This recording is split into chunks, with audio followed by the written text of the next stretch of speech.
Hey, don't you just love it when you find something along your route that is pretty amazing? Talking about the Kentucky Horse Park. Now, I found this place on the internet as a place to park the RV for the night, or a couple of nights actually. And I was so surprised when we got there. The campground was just amazing, and it's full hookups. And it was actually no, it was just water and sewer, but it was a great place. Swimming pool, tennis courts, just really great. And these state parks back here in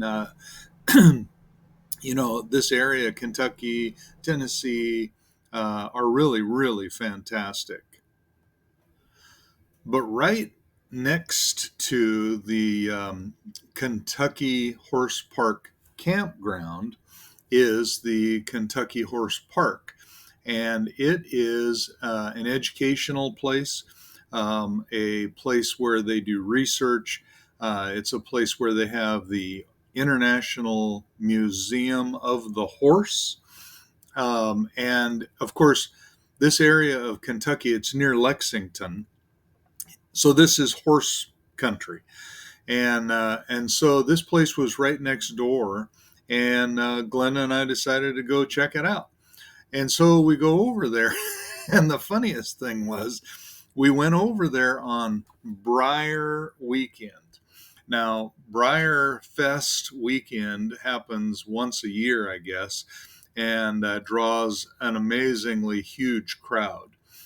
Do you all remember the little model horses that we all grew up with, that you can play with in your bedroom, and all of that, whether they're plastic or porcelain or metal? Briar horse is the models are very collectible. And so we arrived at the visitor center on this Briar Fest weekend and were completely blown away by the crowds. I mean, many thousands of people. But anyway, we go into the visitor center, and then we went ahead and went on up to um, one of the barns. It's called the Breeds Barn, where they have a little show and they tell you about the different breeds of horses, and a little bit about how each of the breeds was developed and so forth. And so we watched that. You're going to see some video of us watching that show. We saw the different breeds that they brought in and listened to the explanation, and it was really pretty interesting. From not a horse person, I mean, we're not horse people, but we found the information really neat. Um, After that, we took a walk over to the um, draft horses barn. And in the draft horses barn, they let you go on up and talk to the big boys and, give them a scratch and a pat, that kind of thing. And then they also show a little demonstration about how they harness the draft horses and how the harnesses have changed over time so as to make them more efficient and easier on the animal itself. So anyway, we did all of those couple of things, and then shortly after that, I think we had lunch, and you got to have lunch when you're out. And then we went into the International Museum of the Horse, and that was really, it was amazing.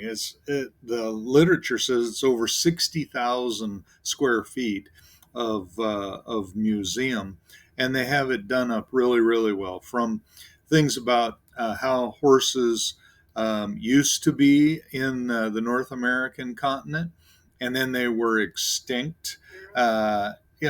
Probably along with the dinosaurs. I don't remember what it said, but then how the conquistadors from Spain came over and they brought horses with them.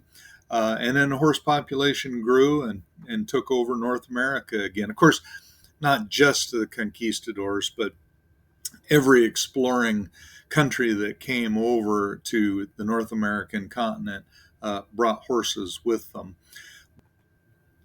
So, all in all, the Kentucky Horse Park turned out to be an excellent find. We just tripped over it. It was nothing planned, but we had a great day and we got the senior discount.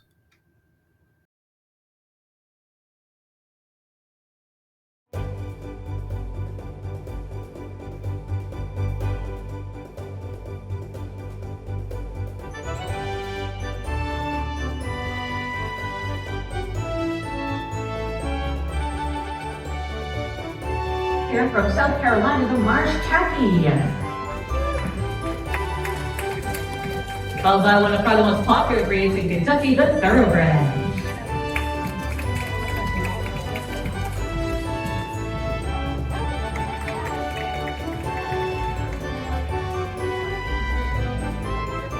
First up, a light horse breed famous for its comfortable ride. Here's the third most popular way they worked.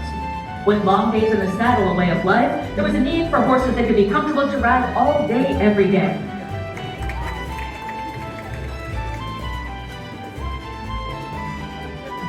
First up,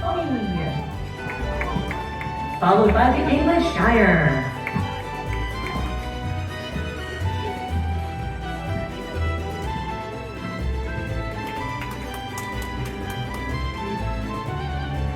A descendant of the medieval war horse known as the Great Horse, the Shire is known for its strength, power, and calm demeanor.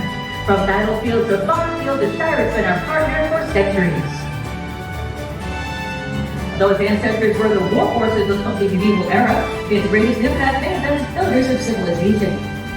During the 1800s, farmers in the central region of England, colonial leaders took a handful of southerly wind, blew his breath over it, and created the Arabian horse. History tells us that somewhere along the Arabian Peninsula, Bedouin tribes bred their horses to be effective for long treks across the desert, and then took forage to get empty hands.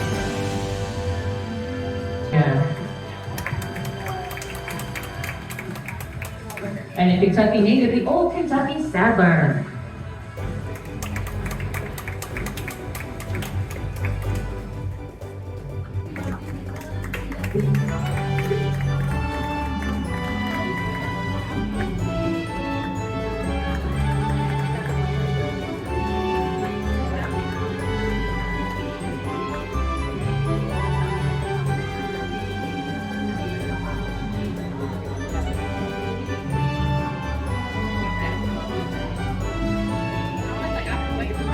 As they line up down the same river, their other in hand, equine out as well.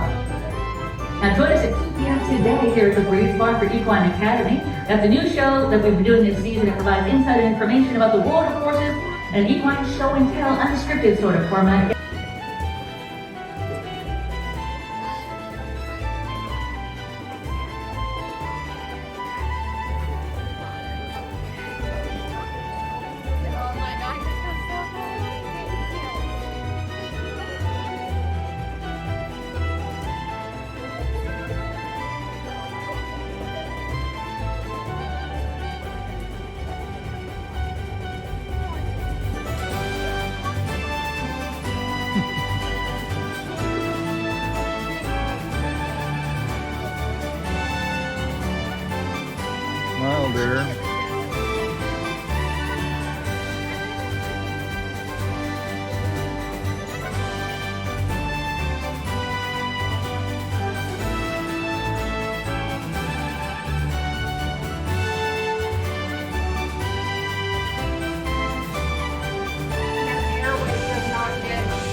horse back, lift the other straps, carry it over to sit center in his back.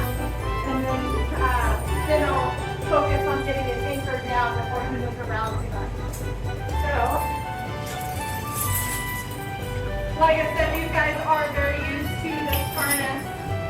So us throwing it over is something